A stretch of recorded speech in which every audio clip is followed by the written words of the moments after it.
and I'm going to be focusing on the Electro Traveler again.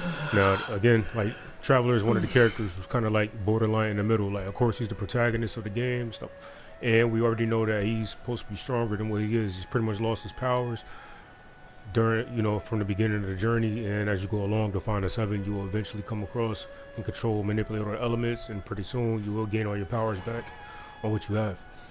So I'm going to be focusing on the Electro Traveler on this build. I am going to be doing future videos on other elements of the Traveler.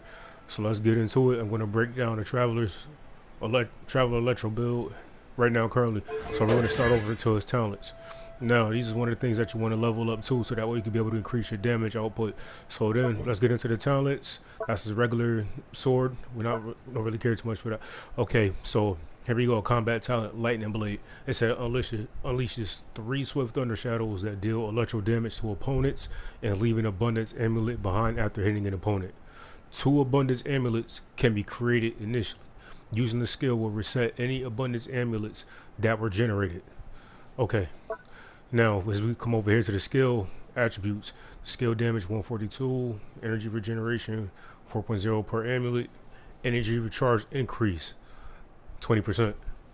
So we kind of like lead it somewhere on where it goes. Like pretty much it gets a passive increase of 20% energy recharge.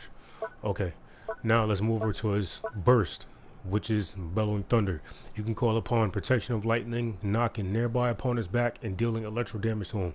When your active character normal or charge attack hits an opponent, they will call falling thunder forth, dealing electro damage. When falling thunder hits an opponent, it will regenerate energy for that character. One instance of falling thunder can regenerate it every 0.5 seconds. Skill attribute, skill damage 205.9, falling thunder damage 59.0, duration 12. So pretty much where this is going is pretty much he's kind of like being focused more around energy recharge. So in other words, like his pretty much he's a battery to the team for the most part, or you can try to use him, try to main DPS and sub DPS him. Honestly, in my opinion, he may excel in one, either better as a main DPS or sub DPS. Now, I mean, it's honestly one excels better than the other, but it also comes down to what you prefer to do.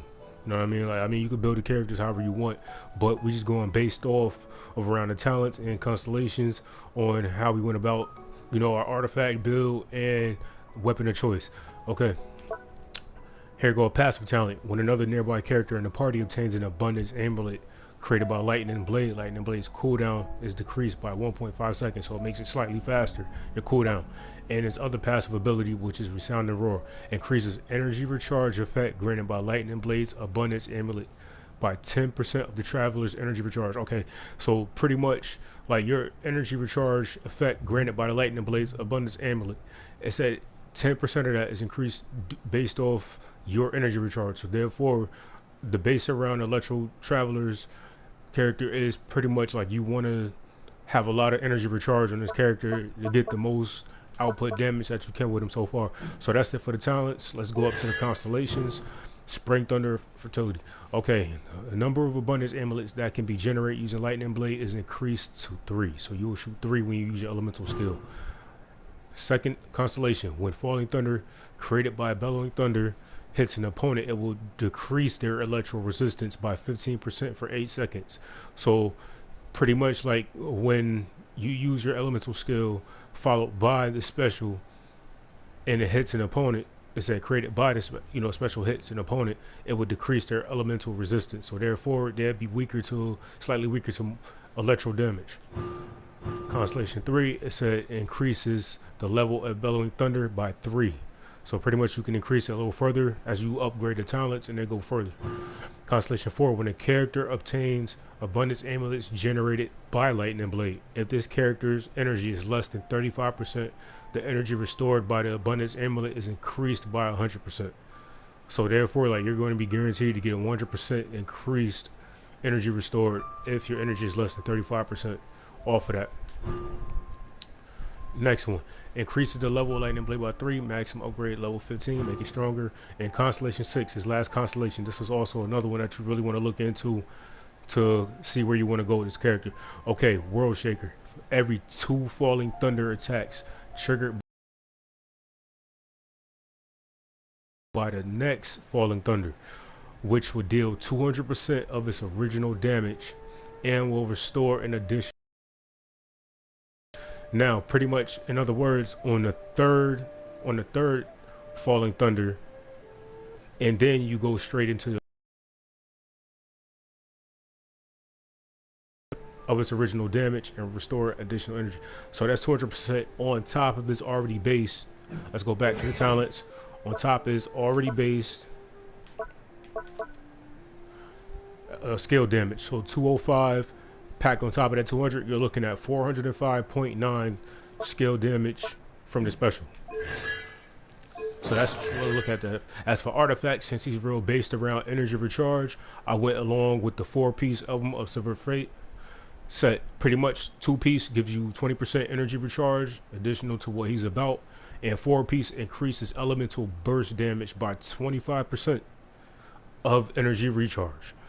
A maximum of 75% bonus damage can be attained this way. So not only you get a boost, your damage boost, elemental burst boost by 25% of your max energy recharge, you can also gain a maximum 75% bonus damage with it.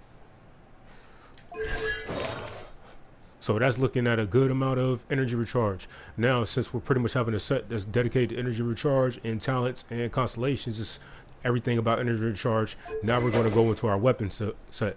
For right now, the first sword I'm going to be testing out is a Skyrider sword. It is a 3-star sword, and actually the fourth sword in the game in line to have the most energy recharge. The damage is not as high as other swords, and it's not the sword with the most energy recharge throughout the game, but it is 4th in slot to have the most energy recharge, and that's why we're going to test that out. Also, the passive ability on the sword, it said after using elemental burst, it grants a 24% increase in attack and movement speed for 15 seconds. So when using an elemental burst, with the damage from the burst added on top of a 25% increase in attack, pretty much looking at a good amount of solid damage. Right now the attributes, everything loaded out, level 90 max, attack max, everything, or attack is pretty decent, stuff like that. Now, as for his partners, who we got in the slot, we got Xingling, Xingyu, and Bennett. Now, we already know Bennett is a very good asset to pretty much almost any team, almost. Pretty much like his buff abilities is S tier. Is pretty much super S tier. So let's go into Bennett, and he's going to be part of the crucial role for me outputting more damage when using an Electro Traveler. So now we're going to get into his talents down here, and pretty much we're going to go to his elemental burst. This is where you're going to get most of the damage output. Now it says Bennett performs a jumping attack and deals prior damage, creating an inspiration field. If the health of the character within the AoE is equal to or falls below 70%, their health will continuously regenerate.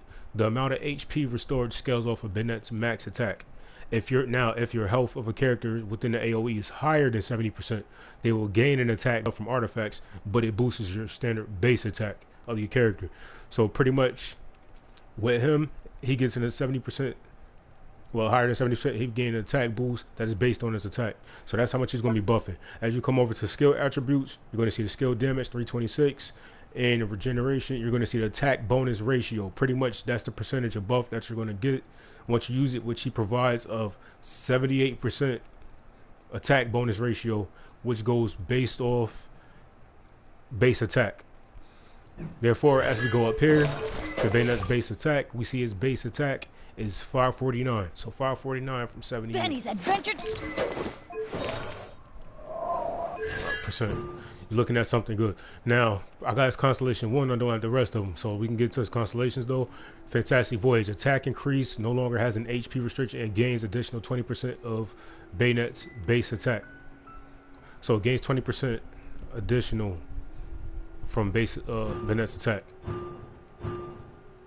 I don't have the rest of these, so we don't really need to get into none of that.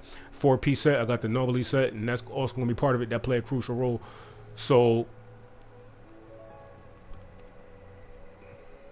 pretty much he's going to be getting the elemental burst, which is 20%.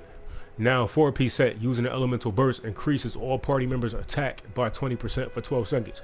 So pretty much with his natural buff which he already buffs the team already.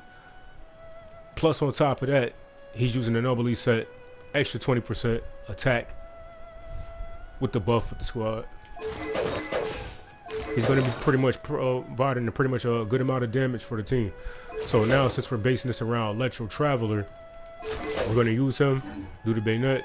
We're going to test it out on a primal flower man's over here and see how much damage we could do. We're going to start with the Skyrider sword first. And by the way, I'm only using weapons that I currently have or possess. I don't have too many weapons, so I'm using the most of what I do got to try to bring out as much damage as I can with the character.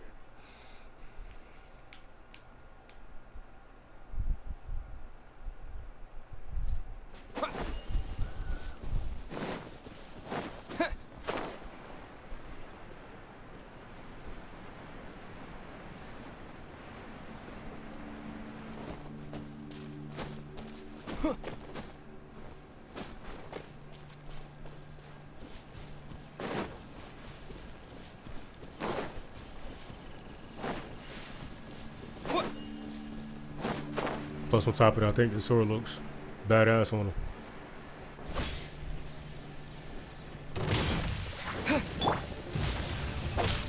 No, my sword! Body and mind. Take this!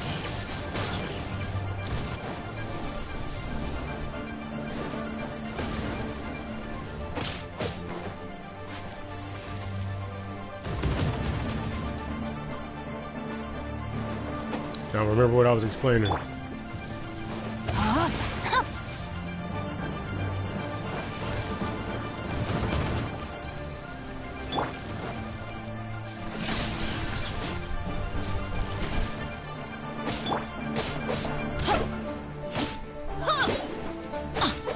going to wait for him to get back up because I didn't do it correctly as much as I wanted to. I wanted to wait the third time around for me using his elemental skill.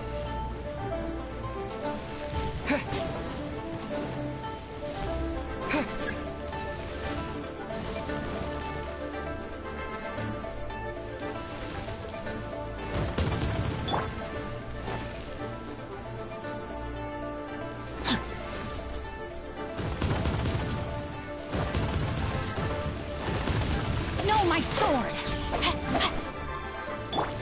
Everybody stand! Rain cutter! Let's see how we do. Here! Thunderclap!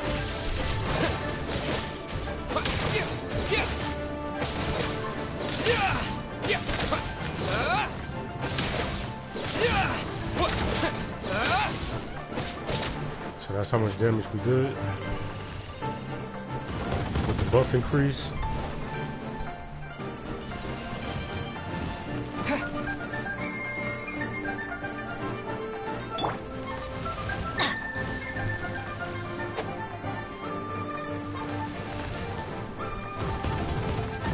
We go!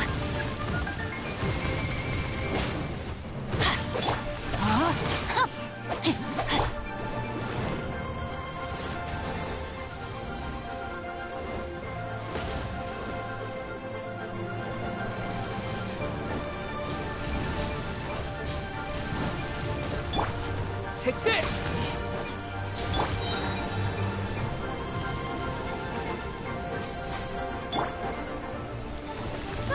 Get them!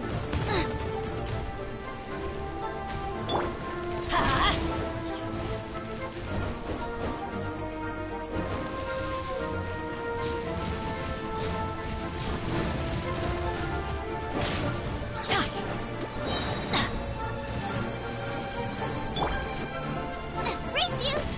Nice and spicy!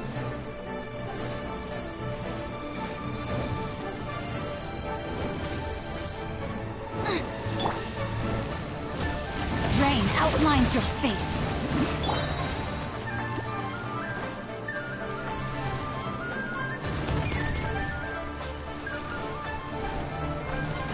Out of the frying pan, into the fire!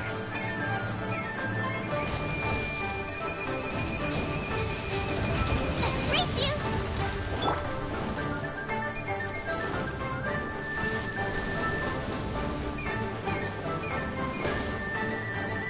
makes you kind of want to discontinue the fight for a moment.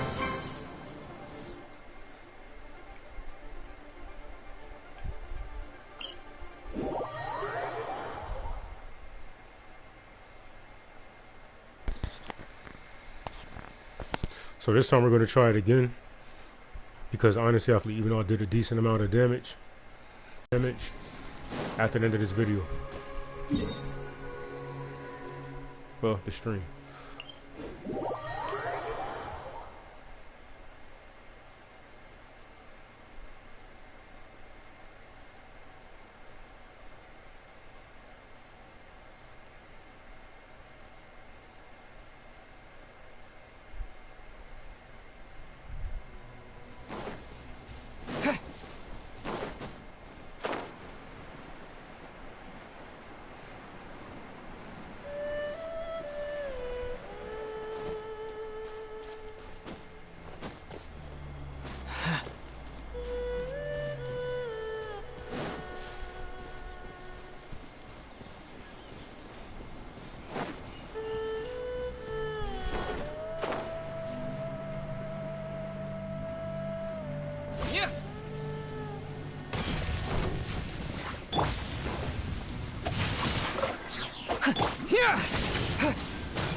It's the first time.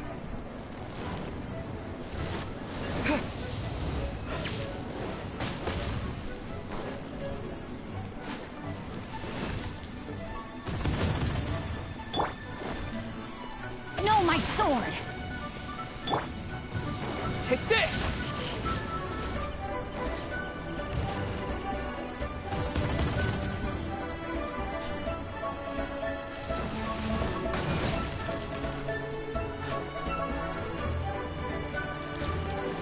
Now we should be doing it correct on this time around.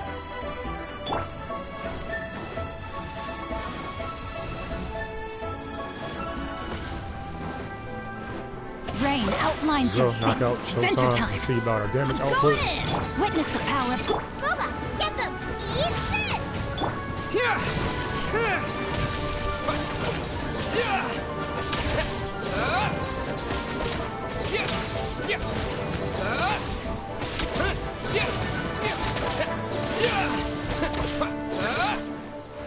So pretty much, we did it a little more than half damage with the buffs added on top. We did pretty much decent damage for a 3-star Skyrider sword. Again, it's one of the 4th and slop, the highest energy recharge, and currently, one of the main weapons of the game that, I felt like is good to test the, Electro Traveler's abilities out with. So that's it from that part. Now we're going to move on to Fester and Desire.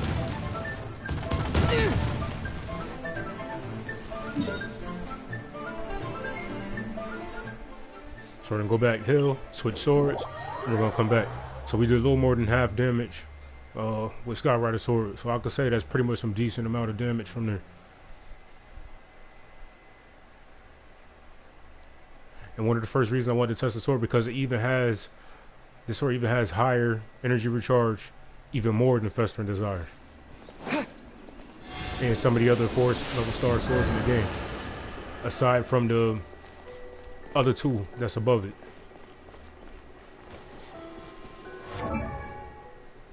Alright, so weapon switch. Now we're gonna go over here, Fester and Desire. Switch that up. Now with this sword, energy recharge less than Skyrider sword, but passive ability increases elemental skill damage by 16% and elemental skill crit rate by 6%. So let's go back to our talents. And we're gonna see right there, elemental skill, attribute skill damage is 142. Added with the 16% increase, you're looking at about 158% skill damage. Added on top of the 6% crit rate increase damage. So let's go over here, fight our mans again. And we got higher attack boost. So let's go.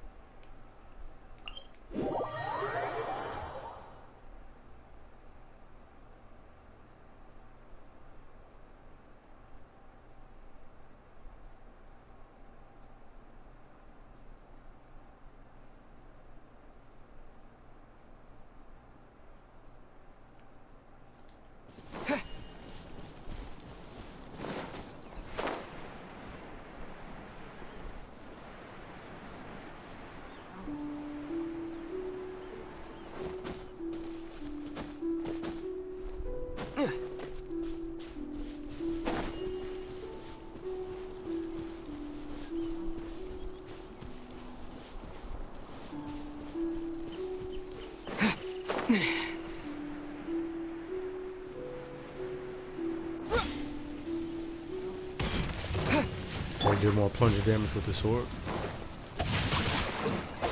Lightning slash!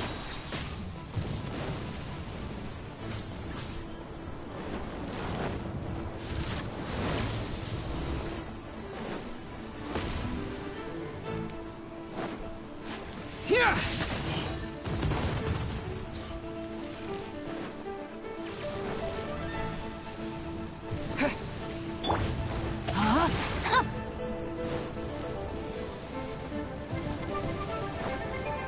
Body and mind.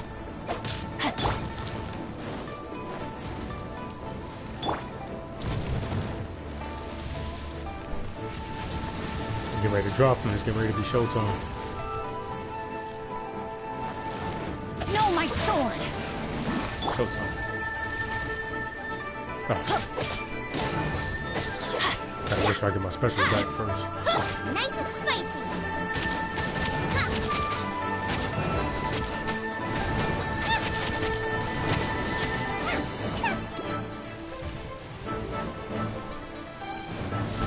Boba, get them! Rain outlines your fate.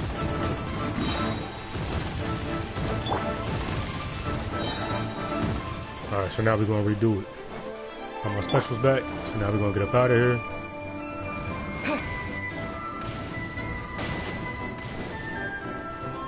Slide.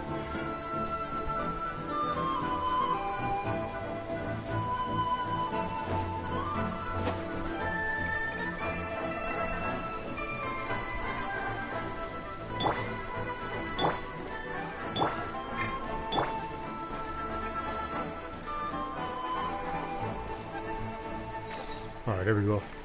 So now he should be reset. Go back in. We'll fight him this time. Now that I got all my, burst set.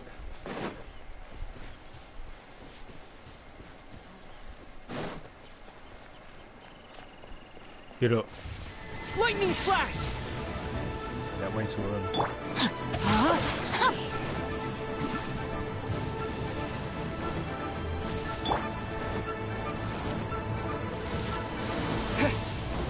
Yeah!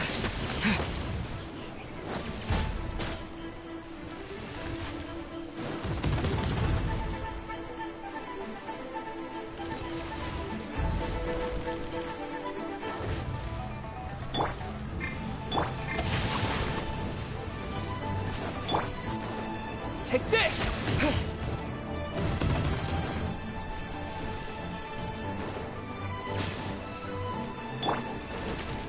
Everybody stand back. Let me weave you a verse. Get You're it? toast! Lightning slash! Following thunder! Yeah! Yeah! Yeah! Yeah!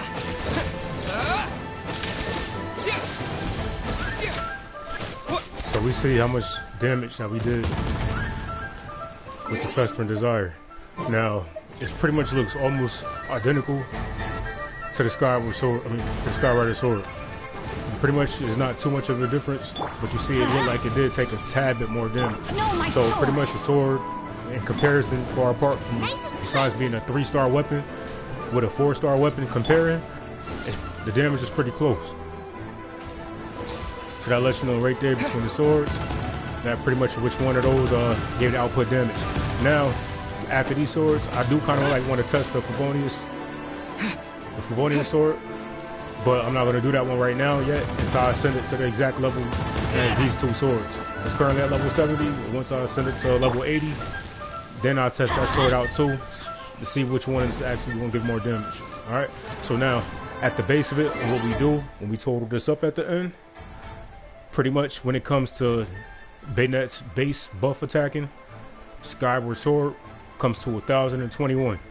When it comes to the Festering Desire, is 1128. So therefore, the Festering Desire gets a higher attack stat buff from Bayonet than with the Skyward Sword, which is kind of to be expected in a sense due to the fact that Skyward Sword has a low percentage of attack despite it be having a high amount of energy recharge, and Festering Desire has way more attack and not too much far off from Skyward Sword energy recharge.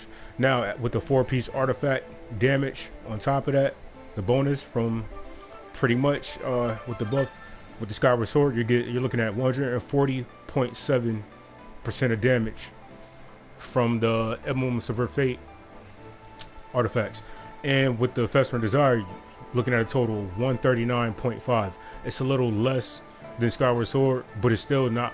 It's slightly, it's slightly weaker than it by far from that. So it's not by much. So in other words, in terms of base attack burst buffing, and between the the scale damage from the artifact, you're looking at Festering Desire to be much better, slightly, than Skyward Sword. So that's it for the comparison. But pretty much, I feel like that was a good comparison. Like bringing out the Electro Traveler and stats. I'm going to do another video on another element of the Traveler in a little bit or pretty soon. So pretty much that's it. If you like the video, you know what to do. Like, if you want to, subscribe, and I'll be back on trying to bring some more content, get some impact. All right, peace.